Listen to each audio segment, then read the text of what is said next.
सन्माननीय उद्धव ठाकरे,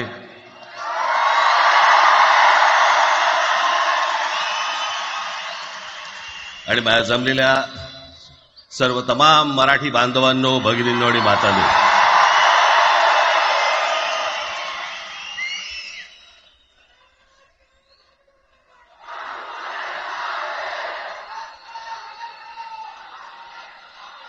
खरं तर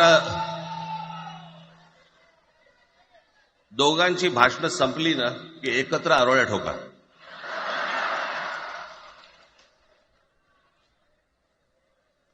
खरं तर आज मोर्चा निघायला पाहिजे होता.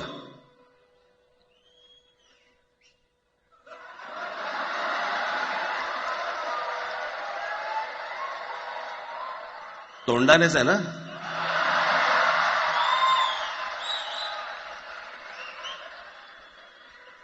बस बस, मोर्चा खरं तर निघायला पाहिजे होता.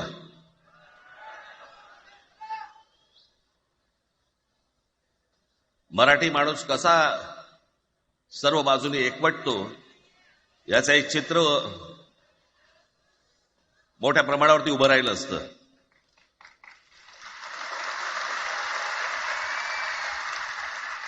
पण नुसत्या मोर्चाच्या चर्चेनेच माघार घ्यावी लागली.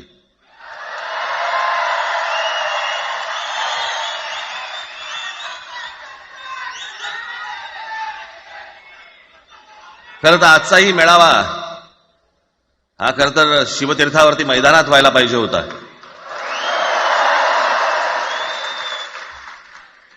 मैदान ओसंडून वाहिलं असतं अख्खं.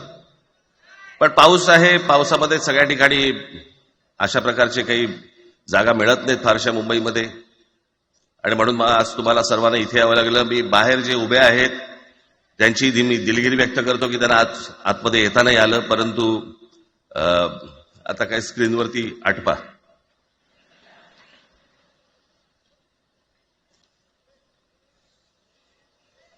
मी माझ्या मुलाखतीमध्ये एक म्हटलं होतं की ज्याच्यातनं या सगळ्या गोष्टी खरं तर सुरू झाल्या, आणि मी असं म्हटलं होतं की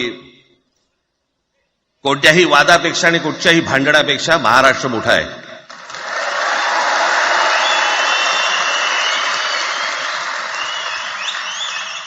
आज जवळपास 20 वर्षानंतर मी आणि उद्धव आम्ही एका व्यासपीठावरती आज येतो आहोत.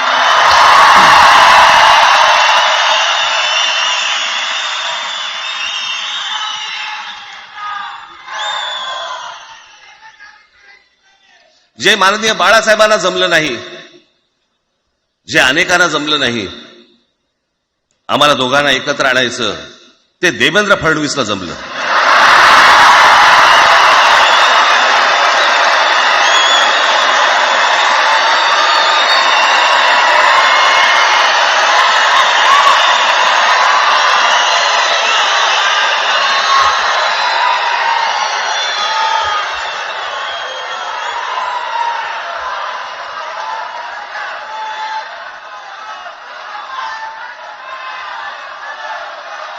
आता बऱ्याच सगळे चॅनल्सचे सगळे कॅमेरे तिकडे लागलेत, इकडे लागलेत.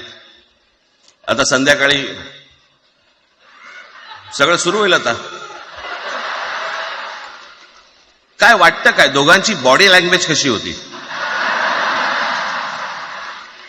कोणी कमी हसलं का, कोणी जास्ती हसलं का, कोणी बोलतायत का?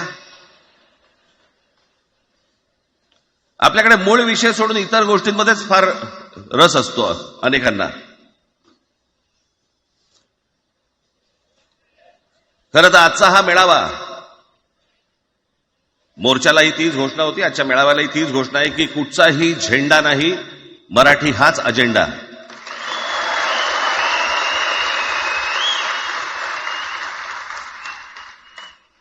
माझ्या मराठीकडे, माझ्या महाराष्ट्राकडे वेडावाकड्या नजरेने पाहायचं नाही कोणी.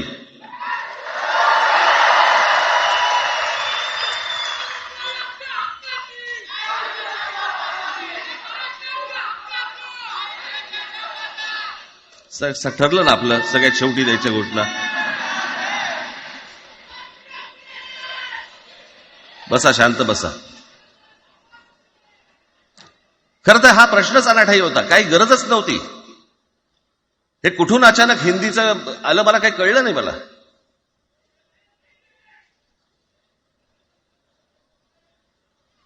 आणि हिंदी कशासाठी? हिंदी कोणासाठी? हिंदी त्या लहान लहान मुलांवरती जबरदस्ती करताय तुम्ही.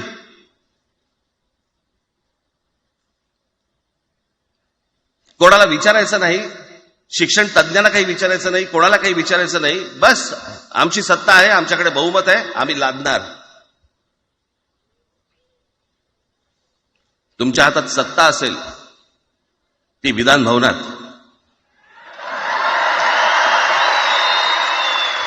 आमच्याकडे सत्ता आहे रस्त्यावर.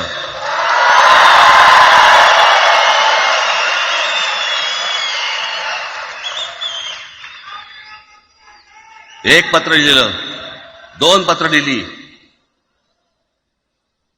नंतर ते दादा भुसे माझ्याकडे आले.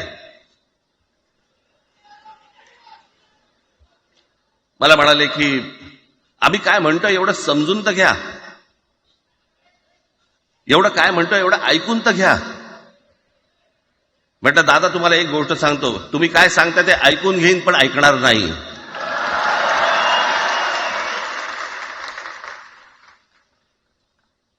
मराठीच्या विषयामध्ये त्याच्यात तुम्ही तिसरी भाषा लादताय, त्रिभाषा सूत्र. कुठलं त्रिभाषा सूत्र आणलं? त्रिभाषा सूत्र ज्या वेळेला आलं ते फक्त सेंट्रल गव्हर्नमेंट आणि राज्य सरकार, केंद्र सरकार आणि राज्य सरकार यांच्यामधल्या दुव्यासाठी म्हणून हे त्रिभाषा सूत्र फक्त आणलं. आज कोर्टातही नाही, तुम्ही हायकोर्टात जा, सुप्रीम कोर्टात जा, इंग्रजीमध्ये सगळ्या गोष्टी होतात. कुठे आहे त्रिभाषा सूत्र? मग मला सांगायला लागले म्हणे केंद्रीय शिक्षण धोरणामध्ये, त्या धोरणातही नाही केंद्राच्या शिक्षण धोरणात, इतर कोणत्या राज्यातही नाही.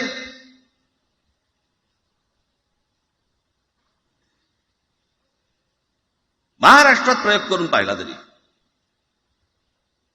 दक्षिणेची राज्य तर हिंगलवून विचारत नाही त्यांना.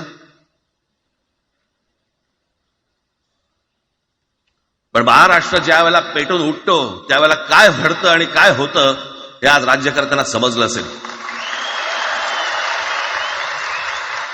त्याशिवाय का माघार घेतली?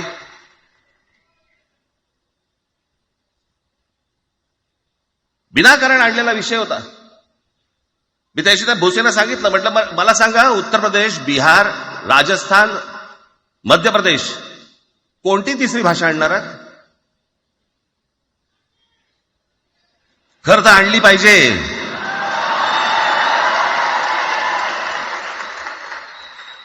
गंमत बघा, हिंदी भाषिक राज्य आहेत ती आर्थिकदृष्ट्या मागास,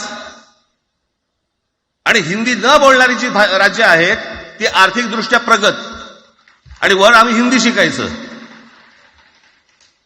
यांना हिंदीतून राज्य नाही सांभाळता आली, यांना राज्यांचा विकास नाही करता आला. जे हिंदी बोलत नाहीत त्या राज्यांमध्ये, हिंदी बोलत असलेल्या राज्यांमधनं नोकरी धंद्यासाठी लोक इकडे येत आहेत आणि हे म्हणतात हिंदी शिका. कोणासाठी शिकायचं? 5वी नंतर काय हिंदी चित्रपट सृष्टीमध्ये जाणार आहेत पोरगा? कोणासाठी शिकायचं? हिंदी भाषेबद्दल मला वाईट नाही वाटत, भाषा कोणतीही श्रेष्ठच असते, उत्तमच असते. मग ती मराठी असेल, गुजराती असेल, तामिळ असेल, पंजाबी असेल, बंगाली असेल, हिंदी असेल, अजून कुठचीही असेल. एक भाषा उभी करायला खूप प्रचंड तपश्चर्या लागते, खूप लोकांची मेहनत असते. एक लिपी उभी करायला खूप प्रचंड ताकद लागते.